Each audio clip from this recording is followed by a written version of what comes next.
నా పేరు Srikanth. First time మీరు మన ఛానల్ చూస్తే సబ్స్క్రైబ్ చేస్తారని మనస్ఫూర్తిగా కోరుకుంటున్నా. ఇక విషయంలోకి వెళ్తే ఈరోజు దేశ నడిబొడ్డు జంతర్ మంతర్ దగ్గర ఈరోజు ఒక పెద్ద నినాదాన్ని తెరపైకి తీసుకొచ్చారు. ఏంటది? ఒక సుప్రీంకోర్టు ప్రధాన న్యాయమూర్తి వ్యాఖ్యల్లో ఆధారంగా ఒక మీమ్స్గా ఏర్పడినటువంటి కాక్రోచ్ జనతా పార్టీ అనేది ఇప్పుడు దేశవ్యాప్తమైనటువంటి సంచలన రాజకీయాలలో కీలక పాత్ర పోషించబోతుంది. అయితే ఈ దూకుడు ఇంకా ఇలాగే ముందుకు వెళ్తుందా? అసలు ఈ కాక్రోచ్ జనతా పార్టీ ఎవరు, వీళ్ళు వెనకాల ఉన్నటువంటి వ్యక్తులు ఎవరు అనేటువంటి దాన్ని తీసుకుంటే, ఈ ఏదైతే అప్పటి మొన్న ఒక చీఫ్ జస్టిస్ గారి వ్యాఖ్యల ఆధారంగా అప్పటికప్పటికి మీమ్స్ పేజీగా ఏర్పడినటువంటి కాక్రోచ్ జనతా పార్టీ తక్కువ సమయంలోనే సోషల్ మీడియా ప్లాట్ఫారాలని షేక్ చేస్తూ అన్ని ప్లాట్ఫారాలలో తమదైన స్టైల్లో ఫాలోవర్స్ని సొంతం చేసుకుంది. అయితే ఈ పార్టీ వ్యవస్థాపకులు అభిజిత్ దుబే, ఈయన అమెరికాలో ఉంటున్నారు. ఈయన అమెరికాలో ఉంటూ ఏదైతే సుప్రీంకోర్టు చీఫ్ జస్టిస్ వ్యాఖ్యలకి ఆయన వ్యంగ్యాన్ని జోడిస్తూ రేపటి నుంచి కాక్రోచ్ జనతా పార్టీ ఏర్పాటు చేస్తున్నామని ఒక మీమ్స్ పేజీని తయారు చేసిన తర్వాత తక్కువ టైంలోనే భారతీయ జనతా పార్టీని మించినటువంటి ఫాలోవర్స్ని సొంతం చేసుకుంది. అలాగే ట్విట్టర్లో కూడా అదే పరిస్థితిలో ఉండటం, దాన్ని హ్యాక్ చేయటం పైన దాని మీద హైకోర్టుకు వెళ్ళటం, అక్కడ హైకోర్టు ఒక వ్యక్తికి ఉన్నటువంటి వ్యక్తిగత స్వేచ్ఛని భంగం కలిగించడానికి వీల్లేదని చెప్పడంతో ఒక్కసారిగా ఇది ఈ సిజేపీ అనే దానికి ఒక ఆయు పట్టు ప్లస్ అంటే దాన్ని ఏం చెప్పాలంటే ఒక స్ట్రాంగ్ బేస్ యూత్లోకి వెళ్ళటంలో కీలక పాత్ర పోషించింది. అయితే ఇక్కడ చాలా ముఖ్యమైనటువంటి విషయాలు నడపాలి. ఇది ఎవరైతే అభిజిత్ దుబే గతంలో ఆమ్ ఆద్మీ పార్టీకి అన్ని సోషల్ మీడియా ప్లాట్ఫారాలన్నీ కూడా తనే నడిపించాడు అనేటువంటి ఆరోపణ ఉంది. అది ఎంతవరకు నిజం అనేటువంటి దాన్ని మనం ఇక రానున్న రోజుల్లో తెలుసుకోవాల్సిన పరిస్థితి. అయితే ప్రస్తుతానికైతే మాత్రం అతను ఆమ్ ఆద్మీ పార్టీకి గతంలో బీజేపీకి వ్యతిరేకంగా మీమ్స్ తయారు చేయడంలో, అన్ని సోషల్ మీడియా ప్లాట్ఫారాలను ఏకం చేయడంలో ఆయన కీలక పాత్ర పోషించాడు. అయితే ఇక్కడ చాలా ముఖ్యమైనటువంటి విషయం ఏంటంటే, జూన్ 3వ తారీఖున ఢిల్లీ సెంట్రల్ ప్రెస్ క్లబ్లో ఒక మీటింగ్ ఏర్పాటు చేశారు. అందులో 3 పార్టిసిపేట్ చేశారు. వాళ్ళు రేపు జూన్ 6వ తారీఖున అభిజిత్ దుబే ఇండియాకి రాబోతున్నాడు. ఖచ్చితంగా వేలాది మంది యువతతోటి మేము నిరసన తెలియజేయబోతున్నాం. ఏదైతే నీట్ యూజీ కావచ్చు, సిబిఎస్ఈ కావచ్చు, అలాగే కొన్ని కీలకమైనటువంటి పరీక్షా పేపర్ పత్రాలని లీక్ చేయడంలో వరుస లీకులు జరుగుతూ విద్యార్థుల భవిష్యత్తు, దేశ భవిష్యత్తు నాశనం అవుతుంది. కాబట్టి దీనికి నైతిక బాధ్యత వహిస్తూ కేంద్ర విద్యాశాఖ మంత్రి ధర్మేంద్ర ప్రధాన్ రాజీనామా చేయాలి, రాజీనామా చేసే వరకు మా ఉద్యమాన్ని విరమించము అని చెప్పేసి వాళ్ళు ఖరాఖండిగా చెప్పారు. అయితే అభిజిత్ దుబేని అరెస్ట్ చేస్తారని, ఎయిర్పోర్ట్లోనే అతన్ని అడ్డుకుంటారని పెద్ద ఎత్తున సోషల్ మీడియాలో సర్క్యులేట్ చేయడంతో కేంద్ర ప్రభుత్వాల చేతులు కట్టేసే పరిస్థితి తీసుకురావడంలో సోషల్ మీడియాలో వాళ్ళు విజయం సాధించారు. ఎందుకంటే ఈ పరిస్థితుల్లో అభిజిత్ దుబేని అరెస్ట్ చేస్తే లేదా అభిజిత్ దుబేకి ఏదైనా జరిగితే అది కేంద్ర ప్రభుత్వం వైఫల్యంగానే, కేంద్ర ప్రభుత్వం చేతగానితనం కింద వెళ్తుందని గ్రహించిన కేంద్ర ప్రభుత్వం కూడా ఏమి చేయలేక అతను ఎయిర్పోర్ట్లో దిగితే అతనికి భారీ ఎత్తున భద్రతను కల్పించుతూ అతని ఎయిర్పోర్ట్ నుంచి సాధారణంగా ఆహ్వానిస్తూ కేంద్ర బలాగాల మధ్యలో ఆయన బయటికి రావడం జరిగింది. ఇలా చేయటంలో కూడా ఈ సోషల్ మీడియా ఎక్స్పెరిమెంట్లో కీలక పాత్ర పోషించారు. ఎందుకంటే సోషల్ మీడియా అనేది ఈరోజు ఒక రివాల్వర్, అంటే టార్గెట్ చేసి లోడ్ చేసిన గన్ లాంటిది. ఎవరికైనా టార్గెట్ చేయొచ్చు. అంతేకాకుండా వీళ్ళు ఎత్తుకున్నటువంటి పాయింట్ లక్షలాది మంది కాదు, కోట్లాది మంది విద్యార్థులకు ఒక బలాన్ని, ఒక ఆయువును చేకూర్చేది. సక్సెస్ అవుద్దా, ఫెయిల్యూర్ అవుద్దా పక్కన పడేస్తే, ఎందుకంటే ఈరోజు పేపర్ లీక్ అయింది, ఎగ్జామ్ రాస్తున్న వాళ్ళని డిస్క్వాలిఫై చేశారు, మళ్ళీ రీ నెట్ కనెక్ట్ చేస్తామని చెప్పారు, ఎన్ఐటీ చేస్తానని చెప్పింది. కానీ ఇక్కడ చాలా ముఖ్యమైన విషయం, అసలు లీక్ ఎందుకు జరుగుతుంది, పద్దాకు లీక్ జరగాల్సిన అవసరం ఏంటి? ఇన్ని లక్షల మంది ఎగ్జామ్స్కి దీన్ని కండక్ట్ చేస్తున్నప్పుడు దాని మీద పూర్తి బాధ్యత వహించాల్సిన బాధ్యత కేంద్ర ప్రభుత్వాల మీద లేదా? ఇది విద్యార్థుల సైడ్ నుంచి వస్తున్నటువంటి ఒక ప్రశ్న. ఇది కరెక్ట్గా సిజేపీకి turning point and the base, అంటే అండర్ గ్రౌండ్లోకి బలంగా వెళ్ళడానికి కావాల్సినటువంటి ఒక టర్నింగ్ పాయింట్ అయింది. అందువల్ల ఈ టైంలో అభిజిత్ దుబేని టచ్ చేసినా, కనీసం అతని మీద యాక్షన్ తీసుకున్నా, అతన్ని అరెస్ట్ చేసినా బీజేపీ తన పతనాన్ని తానే కోరుకునే పరిస్థితిలోకి వస్తుంది. ఎందుకంటే పెద్ద ఎత్తున యువత యువత తన యొక్క ఉద్యమాన్ని ఉధృతం చేస్తారు. అందుకని చెప్పేసి వాళ్ళు చెప్పారు, ఒకవేళ అభిజిత్ దూపేని కానీ అరెస్ట్ చేసినా, అతని మీద భౌతిక దాడి జరిగినా ఖచ్చితంగా మేము 43 రోజులు దేశవ్యాప్తంగా నిరసన తెలియజేస్తాం అని చెప్పడం కూడా ఒక రకంగా అభిజిత్ దూపేకి ప్రొటెక్షన్ ఇవ్వాల్సిన బాధ్యత కేంద్ర ప్రభుత్వం ఇవ్వాల్సినటువంటి బాధ్యత తీసుకుంది. అంతేకాదు అభిజిత్ దూపే యొక్క సొంత తల్లిదండ్రులు నివసిస్తున్న ప్రాంతంలో కూడా పోలీసులు కట్టుదిట్టమైన భద్రతను ఏర్పాటు చేస్తారు, మహారాష్ట్రలో వాళ్ళు ఉంటున్నటువంటి ప్రాంతంలో. ఇక ఇందులో నిన్న ప్రెస్ మీట్ అంటే జూన్ 3న ప్రెస్ మీట్ కండక్ట్ చేసినటువంటి 3 వ్యక్తుల గురించి నేను మాట్లాడతా. అందులో సౌరవ్ దాస్.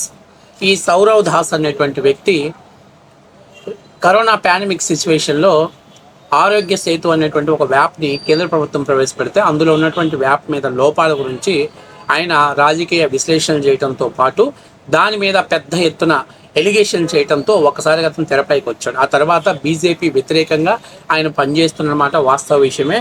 అయితే ఇతనికి ఉమర్ ఖలీద్ అనేటువంటి వ్యక్తి, ఈయనకి చాలా ఇష్టమైనటువంటి వ్యక్తి అంట, ఆయన అభిమానించేటువంటి హీరో అంట. ఈ ఉమర్ ఖలీద్ ఎవరయ్యారంటే, భారత్ విభజన చెందాలి, కాశ్మీర్లో ఆర్టికల్ 370 అనేది ఉండకూడదు, అసలు కాశ్మీర్ అనేది భారత్కు సంబంధం లేదనేటువంటి ఆకాంక్షిస్తున్నటువంటి ఒక పాక్ ప్రేమికుడు ఆయన. అంటే ఈయనకి సౌరవ్ దాస్కి పంచ ప్రాణాలంట, ఆయన హీరో అంట, ఆయన తోపు తురుము తాత్కార్ అంట ఈయన దృష్టిలో ఆయన. అయితే ఇది నేను చెప్పటం కాదు, సౌరవ్ దాస్ తన ట్విట్టర్ అకౌంట్లో ఒక పోస్ట్ చేశాడు. ఏం చేశాడంటే, పాకిస్తాన్ చీఫ్ జస్టిస్ ఆర్టికల్ 370 పైన చేసినటువంటి వ్యాఖ్యలు భారతదేశాన్ని తలదించుకునేలా ఉన్నాయి, దీని మీద మీరు ఒకసారి వ్యాఖ్యలు చేయాలని తన అఫీషియల్ ట్వీట్ పేజ్లో నుంచి ట్వీట్ చేయడం జరిగింది. సో దీన్ని బట్టి మనం అర్థం చేసుకోవాల్సింది ఏంటంటే, ఈ సౌరవ్ దాస్ అనేటువంటి వ్యక్తి ఏంటి, అతను ఏంటనేది మీరు అర్థం చేసుకోవాలి. అయితే ఇక్కడ ఇంకొక ముఖ్యమైన విషయం ఏంటంటే, భారత్ మీద జవాన్ల మీద దాడి జరిగిన సందర్భంలో భారత్ పాకిస్తాన్ పీచమర్చడానికి పెద్ద ఎత్తున ఆర్మీ ఫోర్స్ని బలగాన్ని దింపింది. అందులో ఒక ఫోర్స్కి నాయకత్వం వహిస్తున్నటువంటి వ్యక్తి బ్రాహ్మిన్స్. ఆ బ్రాహ్మిన్ గురించి మన సౌరవ్ దాస్ ఏం రాశాడో తెలుసా? బ్రాహ్మిన్ అంటే శాంతి కాముకులు, వాళ్ళు ప్రేమిస్తారు తప్పనించి వాళ్ళు ప్రాణం తీయరు, నెత్తురు కళ్ళ చూడరు. అంటే నువ్వు నాన్ బ్రాహ్మిన్స్ అయి ఉండొచ్చేమో, అందుకే నువ్వు ఈ యుద్ధంలో పార్టిసిపేట్ చేసావు ఆహాహా అని చెప్పేసి ఒక ట్వీట్ చేశాడు. అంటే సౌరవ్ దాస్కి దేశం మీద ఎంత భక్తి ఉందో మీరు అర్థం చేసుకోవాలి. ఇవి నేను చెప్తుంది ఏంటంటే, వాళ్ళు ఎత్తుకున్న పాయింట్స్ కరెక్టే, కానీ మీకు చిన్న ఉదాహరణ చెప్తాను. ఈ పాయింట్స్ని రన్ చేసేటువంటి వ్యక్తుల గురించి నేను మాట్లాడుతున్నా. సో వాళ్ళు ఎందుకంటే నీట్ పేపర్ లీకేజ్ చేయటమో, ఇంకొక పేపర్ లీకేజ్ చేయటమో, అది విద్యార్థుల భవిష్యత్తు చెలగాటం అంటే 100% తప్పు. దాని రాష్ట్ర ప్రభుత్వాలు, కేంద్ర ప్రభుత్వాలు ప్రత్యేక ఫోకస్ పెట్టాలి వాటి మీద. సో ప్రతిసారి ఎవరినో ఒకరిని అరెస్ట్ చేసి మేము లోపల పెట్టాం, ఇంట్రాగేషన్ చేసాం అని చెప్పేస్తే ఎట్లాగవుతుంది? వీళ్ళు ఇస్తున్న ఈరోజు నినాదం ఏంటి? మేము మేక్ ఇన్ ఇండియా రావాలనుకుంటే లీక్ ఇన్ ఇండియా వచ్చింది, ఇచ్చారు మీరు మాకు అని చెప్పేసి మాట్లాడుతున్నారు. అయితే ఇక్కడ ఉన్నటువంటి వీళ్ళు పార్టీని నడుపుతున్నటువంటి వ్యక్తులు. నేను అడుగుతున్నా, సౌరవ్ దాస్ని అడుగుతున్నా, ఉమర్ ఖలీద్ నీకు ఏంటి? ఉమర్ ఖలీద్తో నీకు అంత బాండింగ్ ఏంటి? అతను నీకు హీరో, తాత్కారి, తురుము, మొగోడు, మొనగాడ? సో నేను ఆ పాయింట్ మాత్రమే బేస్ చేస్తున్నా. సో ఇక రెండవ వ్యక్తి విజేత దుష్యంద. ఈయన దురతరతి అనేటువంటి జర్మన్లో ఉండేటువంటి వ్యక్తి, రీసెర్చ్ టీంలో ఒక సభ్యుడు. ఈ దూర్కి ఈ విజేత దహియాకి ఇద్దరి మధ్య మంచి స్నేహం ఉందంట, ఒక బాండింగ్. ఎక్కడికి వెళ్ళినా ఇద్దరు కలిసి వెళ్తారంట, ఇద్దరు కలిసే ఉంటారంట. అయితే ఈ దూర్రతి అనేటువంటి వ్యక్తి నిరంతరం బీజేపీ మీద వ్యతిరేక ఆర్టికల్స్ రాయడంతో పాటు బీజేపీకి వ్యతిరేకంగా, మోదీకి వ్యతిరేకంగా పనిచేయటమే ఈయన యొక్క ముఖ్య ఉద్దేశం. ఎందుకంటే భారతదేశాన్ని పాలిస్తున్నప్పుడు ఏదో ఒక రాష్ట్రంలో ఎక్కడో ఒక చోట అభివృద్ధి నోచుకోకపోవటం, అన్యాయానికి గురవుతాం, వాటిని ఎక్స్పోజ్ చేసి బయటికి పెట్టడం అనేది ఇతని యొక్క ముఖ్య ఉద్దేశం. అయితే విజేత దహియా అనేటువంటి వ్యక్తి, వీళ్ళిద్దరూ కలిసి దీంట్లో అంటే ఆ రీసెర్చ్ టీంలో ఇతను కీలక భాగం పోషిస్తున్నాడు. అంటే మొదట సౌరవ్ దాస్ అనేటువంటి వ్యక్తి బీజేపీకి వ్యతిరేకంగా పనిచేసేటువంటి వ్యక్తి. ఇక రెండవ వ్యక్తి విజేత దహియా అనేటువంటి వ్యక్తి బీజేపీకి వ్యతిరేకంగా పనిచేస్తున్న వ్యక్తితో కలిసి పనిచేస్తున్నటువంటి వ్యక్తి. ఇక అశుతోష్ రంఖాలా, ఇతను గతంలో ఆప్ పార్టీకి అఫీషియల్ స్పోక్ పర్సన్. అయితే ఇప్పుడు అతను ఆప్ పార్టీకి కాకుండా ఇప్పుడు సిజేపీకి అఫీషియల్ స్పోక్ పర్సన్. అంటే ఈ ముగ్గురు స్పోక్ పర్సన్స్ అనేటువంటి వ్యక్తులు భారతదేశంలో బీజేపీ అనేటువంటి పార్టీకి వ్యతిరేకంగాను, సనాతన ధర్మానికి వ్యతిరేకంగాను ఉన్నటువంటి వ్యక్తులు ఈ ముగ్గురు. వీళ్ళు ముగ్గురు కాకుండా ఇంకొక వ్యక్తి అర్పిత్ శర్మ అనేటువంటి వ్యక్తి యూకేలో ఉంటాడు. ఇతను యువతను రెచ్చగొట్టే విధంగా ప్రసంగాలు చేస్తాడు. నాకు అర్థం కాని విషయం ఏంటంటే వీళ్ళల్లో సౌరవ్ దాస్ కావచ్చు, వీళ్ళందరూ కూడా సనాతన ధర్మాన్ని వ్యతిరేకంగా, హిందూ ధర్మానికి వ్యతిరేకంగా ఉన్నటువంటి వ్యక్తులు. ఇలాంటి వ్యక్తుల చేతుల్లో ఈరోజు సిజేపీ పార్టీని ఉంచింది. అంటే నేను రూపాయికి ఇంకాక ఒకవైపు నాణ్యం చెప్పాను, ఇంకొక రెండో వైపు నాణ్యం. ఏ ప్రభుత్వం ఈ నీట్ అనే దాన్ని కావచ్చు, ఇంకొక ఎగ్జామ్స్ కావచ్చు, కానీ దయచేసి కేంద్ర రాష్ట్ర ప్రభుత్వాలు సమన్వయంతో, ఎందుకంటే ఇంతకుముందు నీట్ ఏ రాష్ట్రం ఆ రాష్ట్రం నిర్వహించుకునేది. తమిళనాడు ఈ రోజుకి కూడా నీట్ అనేది అంటే సెంట్రల్ గవర్నమెంట్ చేతిలో కాకుండా మా చేతిలోనే ఉండాలి, మా సార్వభౌమ అధికారాన్ని కేంద్ర ప్రభుత్వం లాక్కుంది, మీరు కావాలంటే వాళ్ళ అసెంబ్లీలో ఒక చట్టాన్ని చేశారు, మా రాష్ట్రానికి మాత్రం నీట్ నుంచి మినహాయింపు లభించాలని చెప్పేసి ఒక చట్టాన్ని చేసి ఆ చట్టాన్ని రాష్ట్రపతికి పంపిస్తే రాష్ట్రపతి ఆమోదం లభించకపోవడంతో వాళ్ళు సుప్రీంకోర్టు దాని మీద ఫైట్ చేస్తున్నారు. సో విద్యా వ్యవస్థల్లో ఇటువంటి లోపాలు ఉన్నాయి. ఈ లోపాలని సరిచేయాల్సిన బాధ్యత ఉంది. ఎందుకంటే ఒకే క్వశ్చన్ పేపరు దాదాపుగా 12 నుంచి 13 లాంగ్వేజెస్లోకి అది ట్రాన్స్లేటర్ అవుతున్న సమయంలో ఖచ్చితంగా ఇంతమంది అథారిటీ టైంలో నుంచి ఎక్కడో ఒక చోట ఆ పేపర్ లీక్ అవ్వటం, ప్రతిసారి విద్యార్థుల భవిష్యత్తు నాశనం అవ్వటం అనేది జరుగుతూ ఉంది. ఇది మెయిన్ ప్రధానమైన సమస్య. అయితే ఇది ఇప్పుడు రాజకీయ పార్టీగా అంతరించిద్దా, లేకపోతే కేవలం విద్యార్థుల తరపున పోరాడేటువంటి పార్టీగా ఉంటుందా అనేటువంటి దాన్ని పక్కన పెట్టేస్తే దీనికి ఇంకొక ప్రధానమైనటువంటి దీనికి ఆఫ్ ద రికార్డు కొంతమంది పేర్లు వినిపిస్తున్నాయి.